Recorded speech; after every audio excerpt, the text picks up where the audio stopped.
Em fundo preto, pequenas pirâmides azuis surgem na tela e passam da esquerda para a direita. Logo do NEAD. Em fundo branco, pirâmides azuis se movimentam aleatoriamente. Logo da Unesp.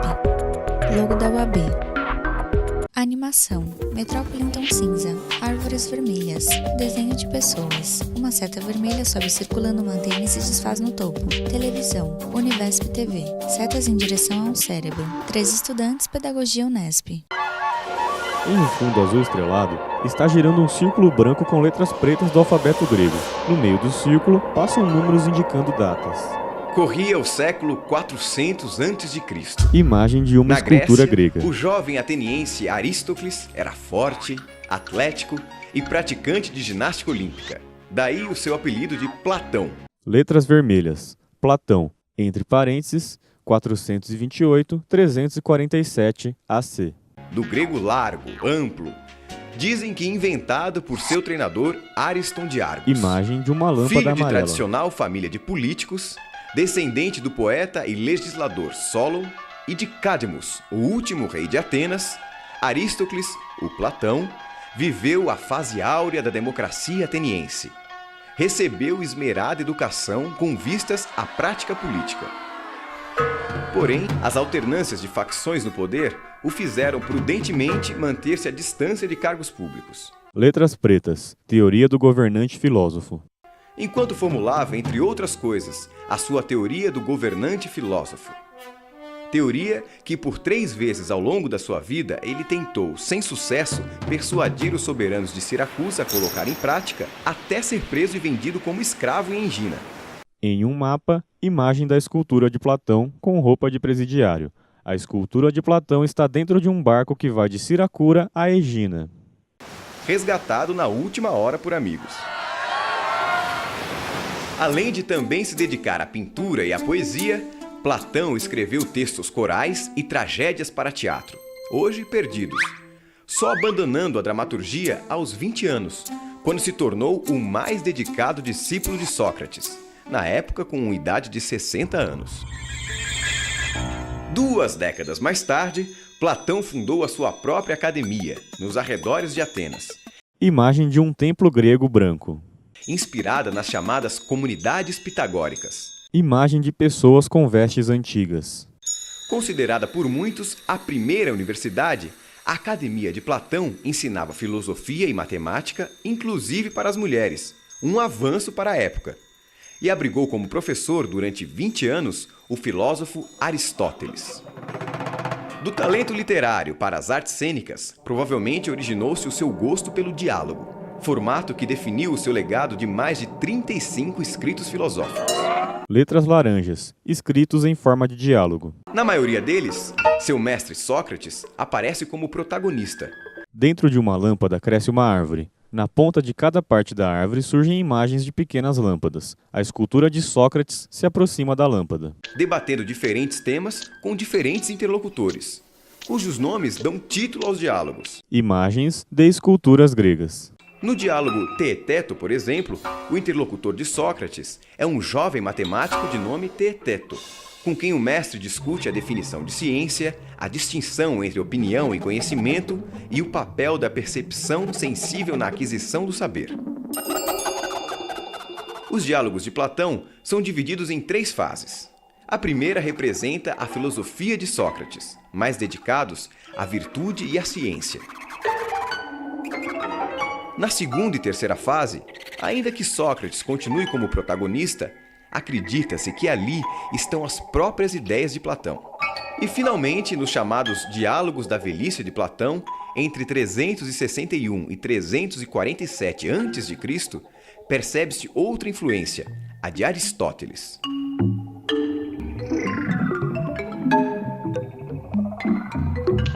Os 2 trabalhos mais importantes de Platão são a sua teoria política e a teoria das ideias ou das formas, que ele desenvolveu em vários diálogos.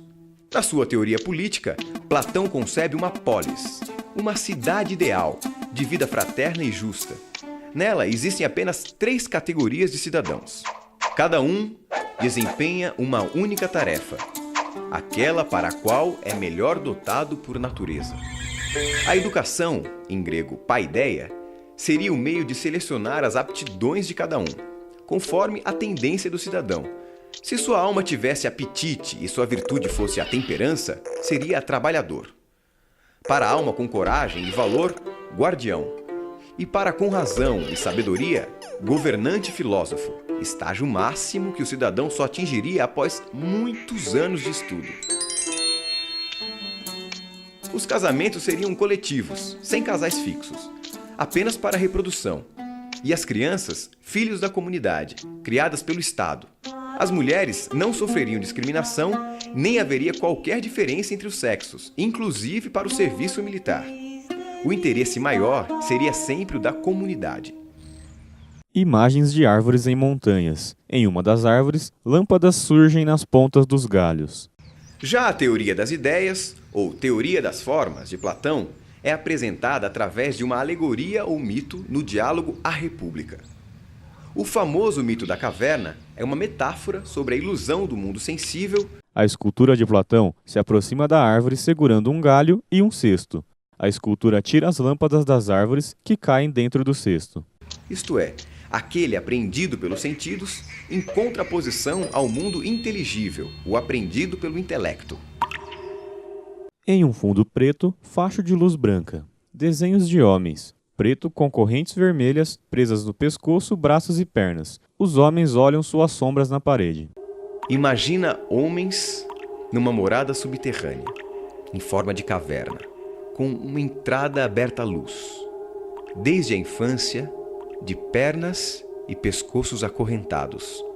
Não podem mexer-se, nem ver senão o que está diante deles. A luz chega-lhes de uma fogueira acesa numa colina, por detrás deles. Entre o fogo e os prisioneiros passa uma estrada e um pequeno muro, por onde homens transportam objetos de toda espécie.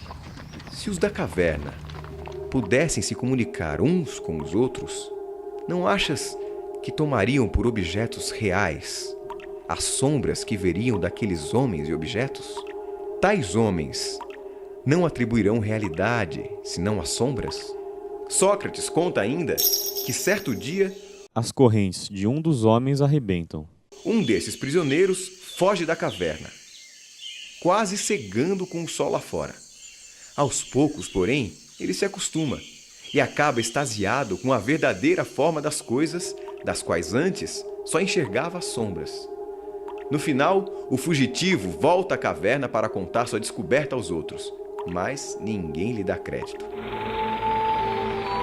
Para Platão, o mundo que nos cerca é a caverna. A luz do fogo que a ilumina e projeta sombras é a ilusão propiciada pelos sentidos. O prisioneiro fugitivo é o filósofo. E a subida à região superior é a ascensão da alma ao mundo inteligível, ao sol do conhecimento. Escultura de Platão. Platão acredita que tudo o que existe no mundo sensível, de pessoas a animais, de conceitos abstratos, como por exemplo o bom, o belo, a vagalumes, tudo mesmo existe antes em um mundo inteligível, ideal, onde fica a sua ideia perfeita correspondente.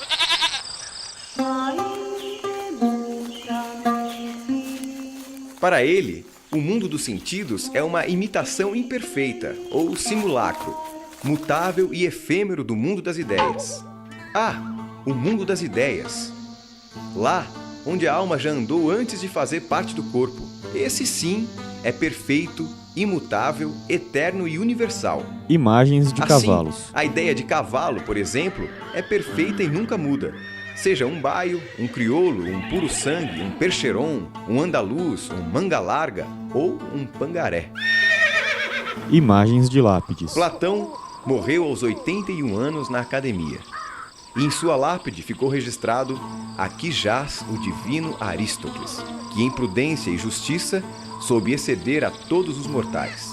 Se a sabedoria eleva alguém às alturas, este as conseguiu. Letras brancas surgem na tela. Diálogos platônicos. Diálogos da primeira fase. Criton, Hípias Menor, Alcibíades I, Laques, Cármides e On. Diálogos da segunda fase. Protágoras, Górgias, Eutidemo, Crátilo, Menon, Menéstenes, Lises, Banquete, Írias Maior. Diálogos da terceira fase: República, Teeteto, Fédon, Parmênides. Diálogos da velhice: Sofista, Político, Filebo, Timeu, Crítias, Alcibíades II, Teages, Clitófon, Minos, Leis, Epínomes, fim. Universidade Estadual Paulista Júlio de Mesquita Filho. Reitor Sandro Roberto Valentini. Vice-reitor Sérgio Roberto Nobre. Pró-reitora de graduação Gladys Massini Cagliari. Logo do NEAD, logo da Prograde. Marcos Vinícius Maltempe, coordenação NEAD. Edson Carmo Inforsato, coordenação pedagógica. Maria Cândida Soares Delmasso, coordenação editorial. Andresa Marques de Castro Leão, coordenação de gestão. Gladys Massini Cagliari, pró-reitora de graduação. Disciplina Filosofia da Educação. Professor autor Alonso Bezerra de Carvalho. Produção audiovisual Univesp NEAD Unesp. Logo da VUNESP, logo da Fundunesp, logo da Unicel, logo da Prefeitura da Cidade de São Paulo, logo do NEAD, logo da Prograde, logo da Unesp, logo da UAB, logo da CAPES. Roteiro de audiodescrição: Ana Maíra Samuel da Silva, Ana Virgínia Ziano Lima e Renato Costenaro. Locução: André Neri. Consultor: William Donizete Vigentim.